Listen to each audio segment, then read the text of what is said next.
Very true, Mami Rina. Itong Mousse Gear Antibacterial Wipes, isa ito sa pinaka-affordable na antibacterial wipes dito sa TikTok. Kaya kung ang hinahanap yung mga Mami Cores ay hospital grade wipes naman para sa inyong mga little ones, I highly recommend Mousse Gear. So ito, katulad ngayon, ginagamit ko ito every time nalalabas kami ni baby.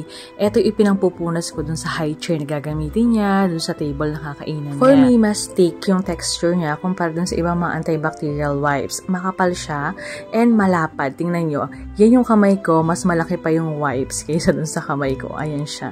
Kaya cover na cover talaga niya yung mga areas na pupunasan nyo. Bale, itong 32 sheets ang dinadala ko every time nalalabas kami.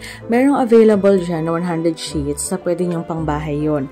Mas madami yun at saka mas sulit siya kasi matagal yung gagamitin yun kumpara dito sa 32 sheets. Kaya kung gusto nyo ng antibacterial wipes that can kills 99.9% of germs, mag Mousse Gear Antibacterial Wipes kayo. Ilalagay ko dito sa yellow basket kung saan magbili. Yan.